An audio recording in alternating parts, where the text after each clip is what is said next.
winning national awards from ICTA and other great organizations. So looking at my interest in acting, my parents decided to move our family from Agra to Mumbai in 2010, and that's where my journey started in acting. And उसके बाद यहाँ पे आके थोड़ा सा struggle था for the first year, but उसके बाद I started getting some great shows. So my first show was Chhote Miyan chapter 3 on Colors, which is a stand up comedy reality show on Colors. उसके बाद I played the role of Mandeep in the show shake it up on Disney, and then I played the role of Pihu in the show hello Pratibha on ZTV. Did the ads of Snapdeal, UNICEF, played cameo roles in Balika Vadhu, Parvarish, Aada Full, and then finally I played the role of Sunidhi in the movie Hichki by Yash Raj Films. All the characters were vastly different from each other, and that helped me bring a lot of versatility to the table. It really helped me portray the breadth of my skill perfectly, because for example Mandeep was very bubbly, fun and full of life. Pihu was very emotional, centered, and that's why I think I was able to give justice to both characters by just expressing my skill. कितना मुश्किल था struggle की अगर बात करें, कितना मुश्किल था, एक स्ट्रगल होता है बच्चे के लिए, स्कूल जाना है, उसके बाद कितना मुश्किल था आपके लिए जब आगरा से यहाँ शिफ्ट हुए?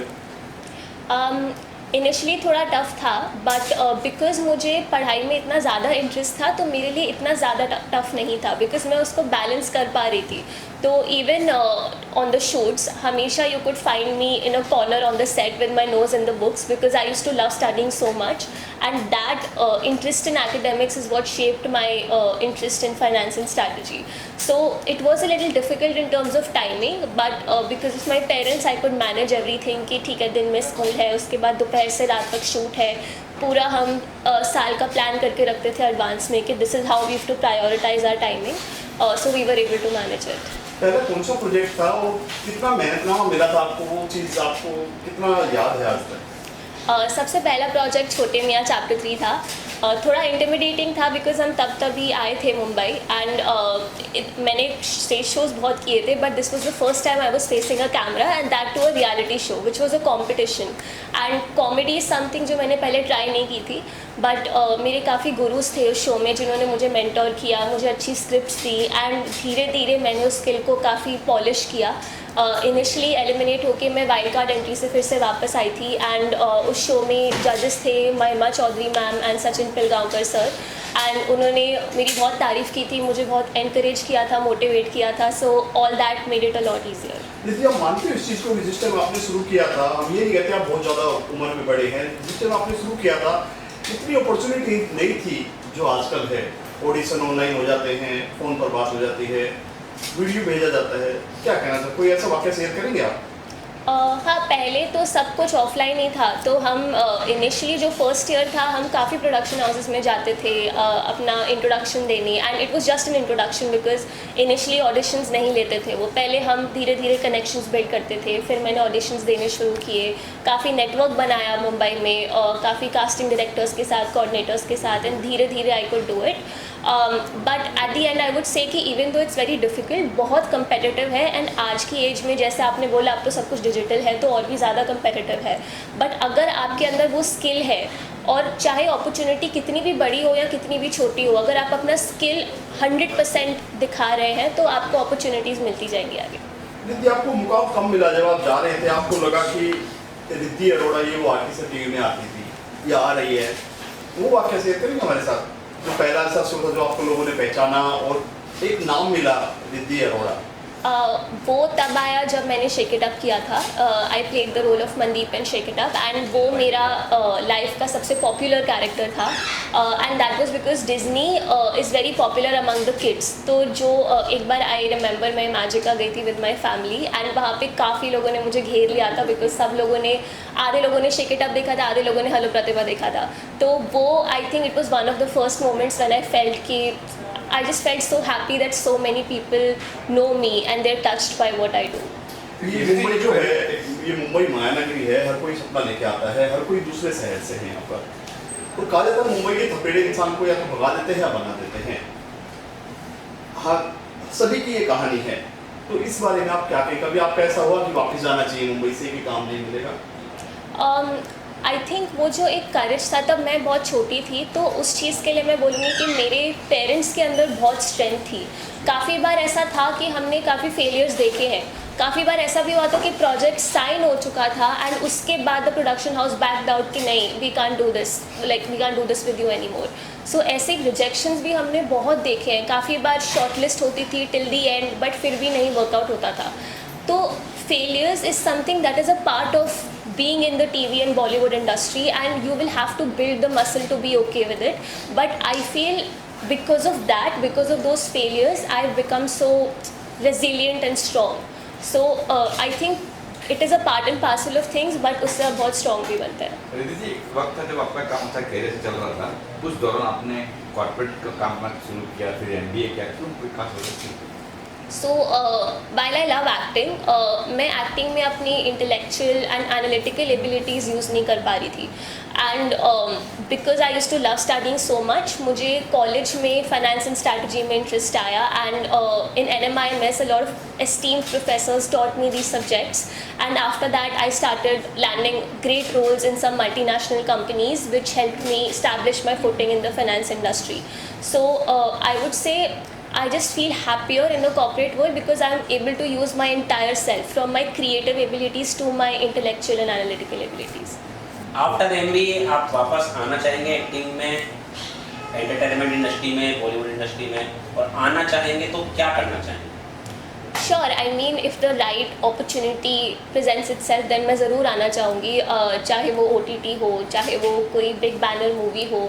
मेरे लिए entertainment industry was my first love, so अगर कोई अच्छी अपॉर्चुनिटी आती है देन व्हाई नॉट। इंसान जब गुरु है आपका कोई, इस फील्ड में गुरु है आपका, किसी गुरु बना आपके लिए गुरु है या किसी इंस्पायर हुआ? मेरे बहुत सारे गुरु रहे हैं शुरुआत से, मतलब डांसिंग में मैंने कथक सीखा था राशि जौहरी जी से, एक्टिंग में मेरे काफ़ी डायरेक्टर्स थे, सो शेक इट अप में ऋषि सर थे, हेलो प्रतिभा में स्माइल सर थे। उन्होंने मुझे कैरेक्टर्स के बारे में काफ़ी सीरियसली सोचना और उसको एक्सप्रेस करना सिखाया एंड आई थिंक वो ही मेरे मेंटर्स बन गए थे एक्टिंग में। एंड फाइनेंस में मेरे मैनेजर्स, मेरे प्रोफेसर्स मेरे मेंटर्स थे जिन्होंने मुझे सही अपॉर्चुनिटीज़ दी सही टाइम पे, which could really help me grow as a person. आपके माता पिता की भूमिका क्या है अभिनय करते जब माता पिता किस तरह देखते क्या कहते हैं उनके बारे में? मेरे पेरेंट्स मेरे सबसे बड़े सपोर्ट सिस्टम है and without them I wouldn't be where I am today and because of them I am even in Mumbai because of them I got all the right opportunities because they kept me motivated my dad always use to look it the schedule, the shoots, the budget and all the other important details. My mom used to look at style, my well-being, focus and everything else, and all three of us always functioned as a team, and without that team none of this would have been possible.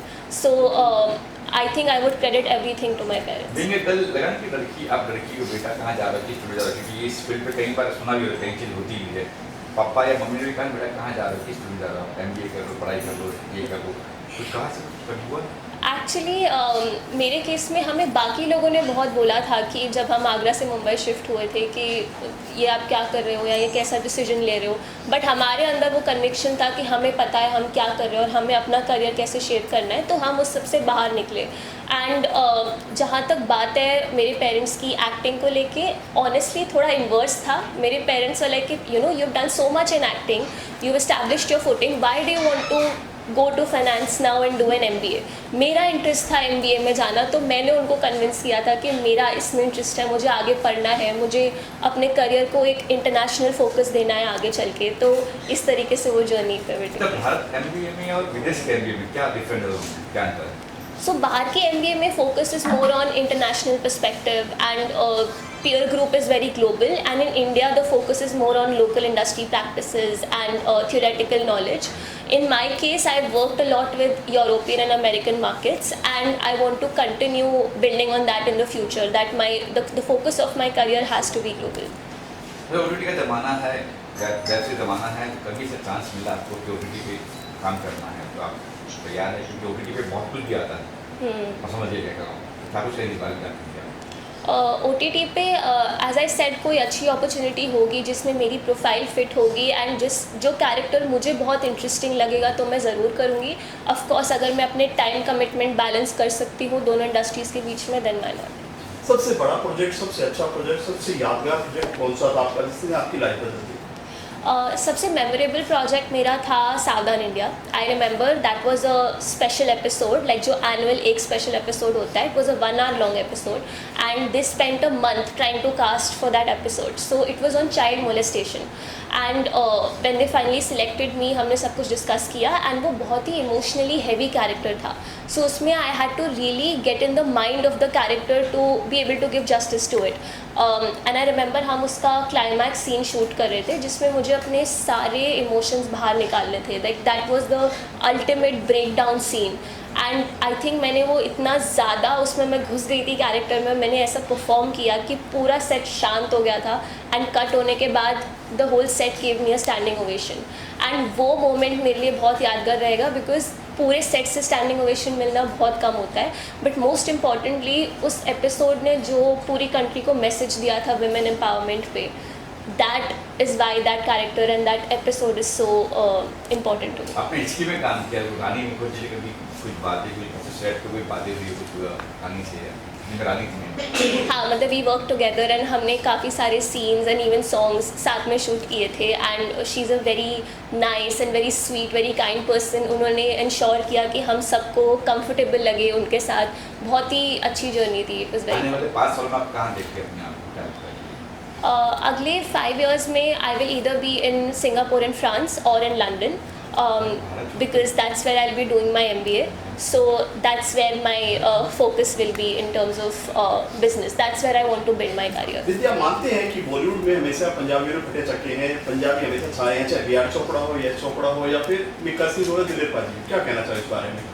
Kapoor family हो, पंजाबियों की तो अपनी शान है उसमें मैं क्या ही कहूँ. I think in the and doesn't matter आप कौन से बैकग्राउंड से हैं, आपके स्किल पे ही डिपेंड करता है completely. Any message for audience जो लड़कियाँ चाहती है कि इस फील्ड पे आए बट कई बार माँ बाप सपोर्ट नहीं करते, कई बार जैसे आपको सपोर्ट कर रहे हो ऐसे उनको क्या कुछ कहेंगे आप? उनको मैं यही कहूँगी कि आप अपने अंदर ब्रेव रहिए कि अगर आपके पास अभी वो सपोर्ट नहीं है, चाहे वो इमोशनल सपोर्ट हो चाहे वो फाइनेंशियल सपोर्ट हो, आप एक एज तक 18 या 20 years की एज तक अपने आप को इतना बिल्ड करो कि उस एज के बाद आप वो परस्यू कर सको जो आप करना चाहते हो.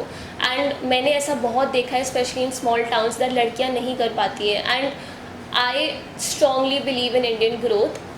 India has given me a lot, इसलिए आगे चल के I want to also give back to the country. I want to sponsor the education of various underprivileged Indian girls who don't have the access to right opportunities because of difficult financial circumstances. चलिए बात करते हैं community से भी। बच्चों के papa mummy की बात करें, जो एक्टिंग में बच्चे रहते हैं, बच्चों की 60% है, 100% पेरेंट्स की होती है। क्या कहना चाहोगे इसमें? क्योंकि घर का खाना ही बनाना है, आपको छोड़ना भी, स्कूल भी छोड़ना है, सेट पर भी लेकर जाना है।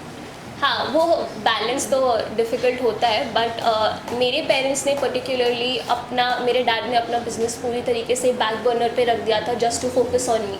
तो इन माय केस एटलीस्ट मेरे पेरेंट्स ने अपना 100% मुझे ही दिया था growing up. Like I was their investment and their child. So it's difficult to balance, but I think अगर आप करना चाहते हैं, आपके अंदर वो डेडिकेशन है, तो आप कर लेंगे। हाँ जी। हाँ सर, क्या कुछ कहेंगे सर जब बेटा ने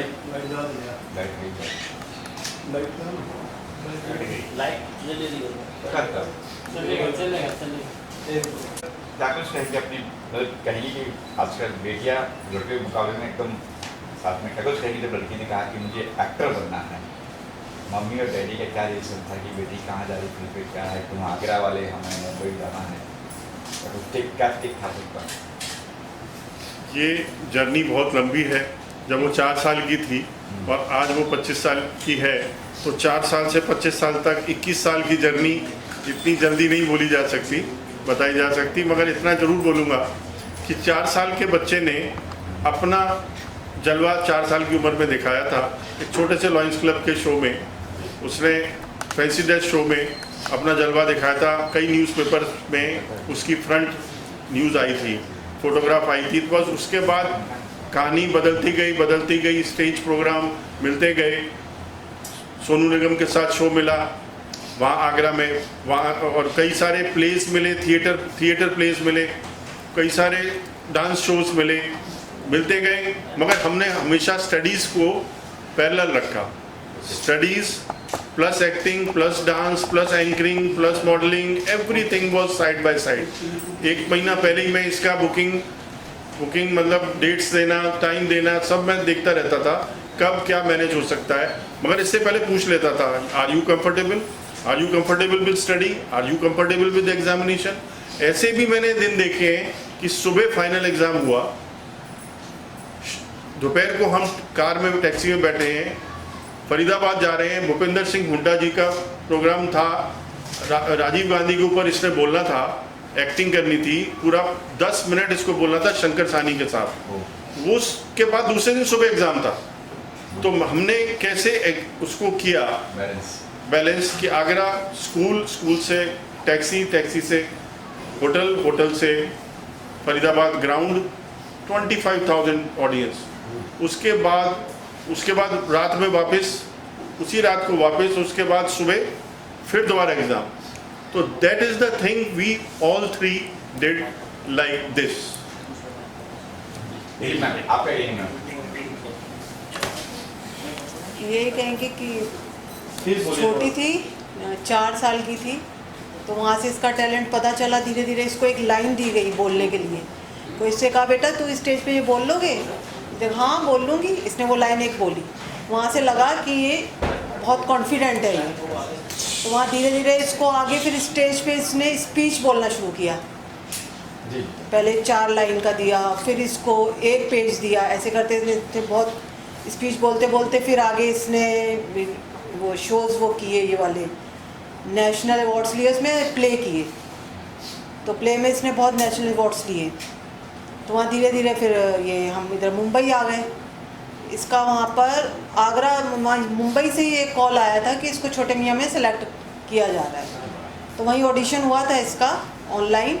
तो फिर हम लोग मुंबई आ गए वहाँ से इसको लेके। तो बस वहाँ से इसकी शुरुआत हो गई। तो बात होगी फिल्म कैरियर आप किस फील्ड से? वहीं से धीरे धीरे टीवी शोज़ किए इसने, फिर इसको फिल्म मिली। I was doing business in Agra, 2-3 business were there. मैं पढ़ाता भी था, साथ में मेरा ट्रांसपोर्टेशन बिजनेस भी था और कुरियर बिजनेस भी था। उसको मैंने वाइंड अप करना शुरू किया जब इसने कह दिया मुझे मुंबई जाना है। हालांकि मुझे 3 साल लग गए मुंबई, आगरा से मुंबई सेटल होने में, आने में, अपना बिजनेस बंद करने में, अपनी शॉप बेचने में, अपना घर बेचने में। वहाँ से यहाँ की जर्नी वो मेरे लिए बड़ी डिफ़िकल्ट थी, मगर इसके स्ट्रेंथ, इसकी मेहनत प्लस इसका एक्टिंग करियर प्लस मैंने इसको कभी रोका नहीं। जो करना चाहते हो करो, एक्टिंग करनी है एक्टिंग करो, एमबीए के लिए जाना है एमबीए के लिए करो। कहती है मुझे 6 कॉलेजेस में एडमिशन करना है, मतलब एग्ज़ाम देना है, एप्लीकेशन देनी है। मैंने कहा गो अहेड। बहुत महंगा था, अभी भी आगे जा रही है, बहुत महंगा वो है MBA. Still I am after her. उस एक्टिंग मैं इसको स्टार बनाने लाया था, स्टार तो बनी, मगर इसको और आगे स्टार बनाना था। मगर उससे पहले इसने कहा कि I am going for MBA, acting तो मैं पूरी ज़िंदगी कर सकती हूँ। आगरा से यहाँ बंद करके यहाँ पर आ गए आप बच्चे के लिए। अब यहाँ से क्या रसिया जाओगे? रूस रसिया जा रही है? रशिया नहीं, फ्रांस एंड रूस फ्रांस सिंगापुर। सी मैं आपको बता दूं अगला स्टेप क्या होगा? अगला स्टेप क्या होगा, मैं अभी आपको प्रेस के सामने बोल देता हूँ। अगला स्टेप ये होगा कि ये पढ़ने जाएगी, एमबीए करेगी, वर्ल्ड के कहीं भी जाके वो जॉब करेगी 4-5 साल। उसके बाद फिर इंडिया आएगी और फिर इसी एक्टिंग प्रोफेशन में और आगे जाएगी, और हम अपना एक प्रोडक्शन हाउस बनाएंगे जिसके अंदर ये एक्ट करेगी और मैं डायरेक्टर होऊंगा, प्रोड्यूसर होऊंगा। ये मेरा अगला प्रोजेक्ट है, अगले 5 साल का, 10 साल का, 8 साल का। मतलब अनाउंसमेंट कह सकते हैं आज आप? नहीं बाकी देखते हैं, बाकी देखते हैं। कुछ पता नहीं है। लेकिन जैसा जब कैरियर से चल रहा है, एक्टिंग करे, फिर वहाँ जाके एमबीए करना, आपने पसंद है कि कहाँ बैठी कहाँ खर्चा कर बढ़ा रहे हो? Nobody knows. हमारे गुरुजी, हमारे भगवान, हमारे साईं महाराज ने क्या हमारे लिए सोच रखा है अभी हम डिसाइड नहीं कर सकते। हाँ, हम इसके भविष्य के लिए हमेशा खड़े रहेंगे इसके साथ। Thank you sir. Thank you.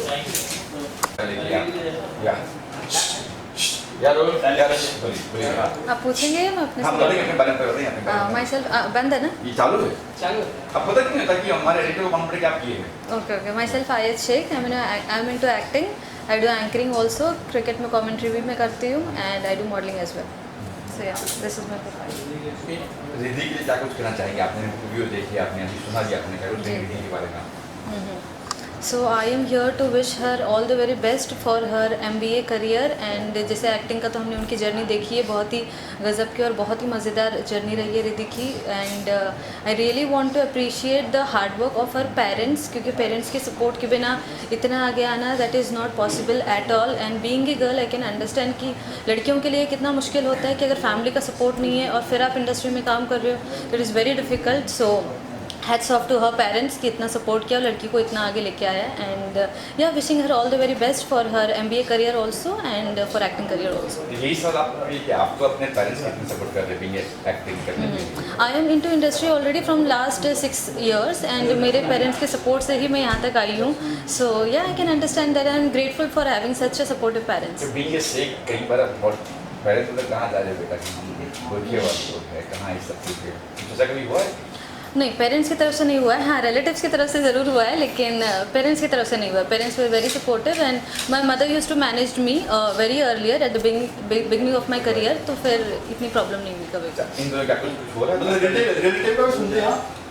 पहले, अब नहीं। अच्छा, इनमें कुछ हो रहा है क्या? पहले इनिशियल डेज में जी मेरे इवेंट्स चलते रहते हैं, cricket and all, so that is going every day. Okay, thank you. Ma'am के बारे में आप क्या कर रही हैं? मुझे बहुत अच्छा लगा जब मैंने देखा कि रिद्धि जी ने जो काम किया है बचपन में, उससे ज़्यादा मुझे अच्छा ये लगा कि जो स्ट्रगल उनके फादर ने किया। क्योंकि बच्चे कभी कभी ये बोल देते हैं ना कि आपने हमारे लिए किया ही क्या है। तो आज जब ये मैंने देखा तो मैं कह सकता हूँ लोगों से कि मैंने खुद एक पिता को अपने बच्चे के लिए स्ट्रगल करते हुए देखा है, और उसके बाद जब वो कामयाबी चढ़ते हैं और बच्चे, पिता हर पिता खुश होता है, लेकिन उस बच्ची को पता ही नहीं है कि वो क्या कर रही है। उनके फादर को पता था कि मैं अपनी बच्ची को क्या करवा रहा हूँ। तो यहाँ तक मुझे बहुत अच्छा लगा।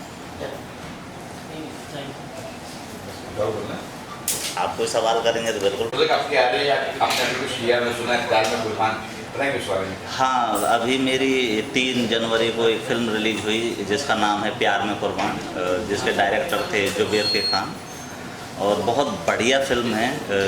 थिएटर में अच्छा रेस्पॉन्स मिला हमारी टीम को, सबने मेहनत की थी, बहुत बढ़िया। और एक रिसेंटली मेरी एक फिल्म और अभी शूट पे चल रही है, उसका नाम है अनवांटेड गिफ्ट, और वो भी मैं सेम डायरेक्टर जुबेर के खान, और उस फिल्म में मैं को प्रोड्यूसर भी हूँ। क्या बात है। क्या किरदार है इस फिल्म में जो आप कह रहे हो अभी आ रहे हैं? अभी जो फिल्म चल रही है थिएटर में, अभी भी चल रही है, दूसरा सप्ताह शुरू हो गया। नहीं जो आ रही है क्या कह रहे हैं? हाँ, अनवांटेड गिफ्ट में मैं बहुत बढ़िया कैरेक्टर है, एक स्टोरी है बहुत बढ़िया। मैं हीरो का दोस्त बना हुआ हूँ, और सस्पेंस बहुत बड़ा है जो मैं अभी क्लियर नहीं करूँगा, क्योंकि थोड़ा सा कैरेक्टर बताते ही वो सस्पेंस खुल जाएगा।